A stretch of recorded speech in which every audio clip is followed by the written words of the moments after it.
समूह की दीदियों को मिलेगा रोजगार, जिसके लिए सरकार जो है योजना शुरू कर चुकी है और चरणबद्ध तरीके से योजना पर काम किया जा रहा है, तैयारियां चल रही हैं। पूरी जानकारी क्या है आज के वीडियो में हम आपको समझाकर बताने वाले हैं दीदी, क्योंकि अगर आप समूह में जुड़ी हैं तो आपको समूह से रिलेटेड हर नई से नई जानकारी पता होनी चाहिए। तो अगर आप समूह में हटना चाहती हैं, हटने का मन बना रही हैं, या समूह में पंचसूत्र का पालन नहीं हो रहा है, समूह अच्छे तरीके से कार्य नहीं कर रहे हैं, तो आपको ध्यान देने की आवश्यकता है। क्योंकि दीदी समूह में अब वही दीदियां रोजगार से जुड़ पाएंगी जो समूह में पंचसूत्र का पालन कर रही हैं, समूह एक्टिव है, अच्छे से कार्य कर रहा है। और समूह से हटने की बात तो बिल्कुल मत सोचिएगा, क्योंकि समूह से जुड़ने के बाद आपको कहीं ना कहीं कुछ न कुछ लाभ देखने को मिला ही होगा, चाहे वो आर्थिक रूप से, सामाजिक रूप से या फिर राजनीतिक रूप से। आपने बहुत कुछ समाज में सीखा होगा, घर से बाहर निकलने का और समूह में जुड़ने का, मीटिंग में जाने का काफ़ी अनुभव आपको हो चुका होगा। तो समूह से जुड़ने के बाद अब सरकार किस प्रकार से महिलाओं को इसमें रोजगार देगी, उसके लिए सरकार क्या योजना बना रही है, तो आपको हम बता दें दीदी। तो दीदी गांव में ही अब मिलेगा रोजगार, महीने के 8,000 रुपये देने की व्यवस्था बना रही है सरकार। इसके लिए सरकार ने कार्य शुरू कर दिया है और सरकार जो है वो समूहों का सर्वे भी करा रही है। आपने देखा है कई सारे सर्वे इधर हुए हैं, मिशन अंत्योदय का, लखपति दीदी ऐप वाला, और यहाँ पर सरकार ने स्वरोजगार से जोड़ने का वादा अपने संकल्प पत्र में किया था। तो ऐसे में योगी सरकार ने इस वादे को पूरा करने का काम ग्रामीण इलाके में शुरू कर दिया है। अब सरकार इस काम को चरणबद्ध तरीके से अंजाम देगी, क्योंकि समूहों में काफ़ी ज़्यादा संख्या में दीदियां जुड़ी हुई हैं और रोजगार जो दिए जाएंगे दीदियों को, तो आपकी कुछ न कुछ योग्यता देख कर दिए जाएंगे। समूह में आप जुड़ने के बाद समूह को किस प्रकार से संचालित कर रही हैं, आपकी गतिविधि, क्रियाकलाप, ये सब कुछ देखे जाएंगे। तो कहीं ना कहीं समूहों की डिटेल भी ली जाएगी। तो सर्वे आदि करने के बाद चरणबद्ध तरीके से एक एक योजना जो शुरू की गई है, चाहे वो लखपति सर्वे हो, चाहे अंत्योदय सर्वे हो, समूहों का किसी प्रकार का डाटा डिटेल लेना हो, सरकार हर तरीके से सब सर्वे आदि करने के बाद यहाँ पर जो है समूहों को विभिन्न प्रकार के रोजगार से जोड़े। समूह में जुड़ने के बाद दीदियों को आर्थिक रूप से मजबूत बनने के 2 अवसर मिलते हैं, एक तो कैडर के रूप में कार्य करके, और दूसरा जो समूह में फंड मिलता है उससे कोई भी व्यवसाय, उद्योग स्थापित करके।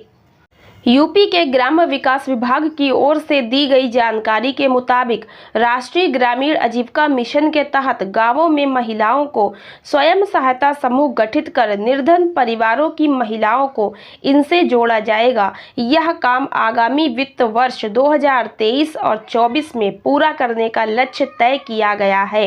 2023 और 24 में ये लक्ष्य तय किया गया है कि समूह में जो जुड़ी हुई महिलाएं हैं और जो छूट गई हैं निर्धन परिवार की महिलाएं, उन्हें भी जोड़ा जाए, और जोड़ करके फिर उसके बाद समूह की महिलाओं को किसी न किसी रोजगार, स्वरोजगार से जोड़ा जाएगा।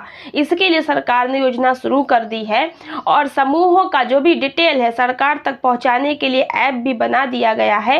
तो इसके माध्यम से सरकार के पास समूहों की डिटेल पहुंचेगी, जिस ऐप का नाम है लोकेश ऐप। ठीक है, उसके बारे में मैंने ऑलरेडी आप लोगों को बता दिया है वीडियो के माध्यम से। अगर आपको जानकारी नहीं है तो वीडियो आप जरूर देखिएगा, ऊपर आई बटन में लास्ट में एंड स्क्रीन पर मिल जाएगी।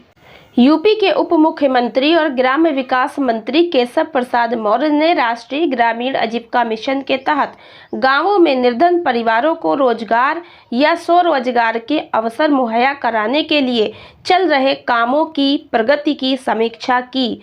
उन्होंने निर्देश दिए कि अगले 1 साल में ग्रामीण गरीब परिवारों को कम से कम 7 से 8,000 रुपये मासिक आय के रोजगार से लैस कराने का लक्ष्य अगले 1 साल में पूरा किया जाए। जिसके तहत यूपी की योगी सरकार ने प्रदेश के हर परिवार को रोजगार या स्वरोजगार से जोड़ने की शुरुआत गांवों से की है।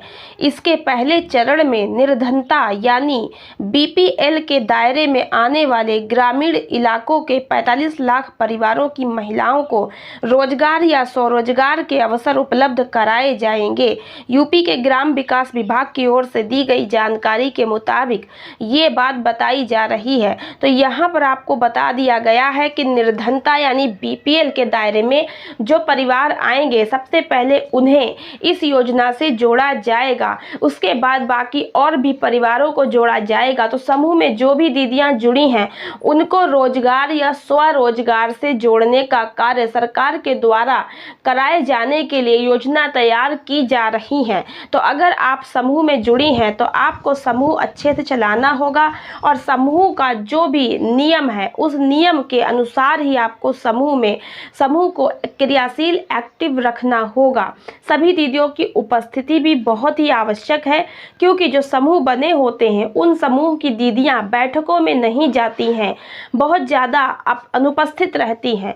ये सारी चीज़ें देखी जाएंगी कि समूह की दीदियां समूह में कितने प्रतिशत उपस्थित होती हैं और जो बचत है वो टाइमली कितने प्रतिशत दीदियां अपनी बचत को समय से जमा करती हैं, आंतरिक लेन देन किस प्रकार से चल रहा है।